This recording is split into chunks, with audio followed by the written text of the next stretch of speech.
Hey guys, this is May and welcome back to my YouTube channel.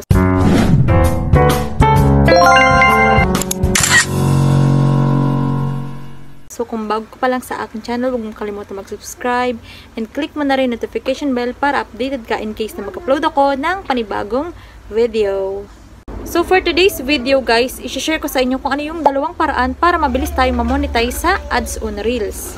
So una, ito yung tinatawag nating automatic. Automatic tayong magkakaroon ng ads on Reels kapag na-unlock natin ang in-stream ads. So guys, mas mag-focus tayo na ma-unlock ang ating mga in-stream ads kaysa sa Reels. Once na ma-unlock nyo ang in-stream ads, later on, mamonetize din kayo sa ads on Reels.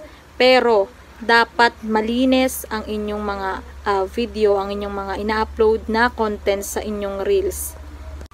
So guys, yung pangalawang paraan naman para ma-monetize tayo dito sa ads on Reels ay through invitation. So may invite lang tayo dito sa ads on Reels kapag consistent tayo sa pag-upload ng mga videos at dapat original videos, sarili po natin yung video na i-upload natin. Hindi po tayo kukuha ng mga video sa iba't ibang platforms kasi hindi po tayo may invite nun sa ads on Reels kapag kumukuha tayo ng mga video na hindi po sa atin. So, dapat sa ating video po ang i-upload natin and dapat consistent lang po tayo sa pag-upload.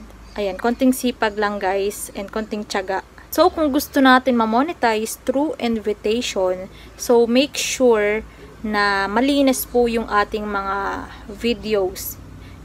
Mga videos natin na i-upload sa Facebook Reels. So yun lang guys for today's video. Sana may natutunan kayo and don't forget to like, comment, and share this video.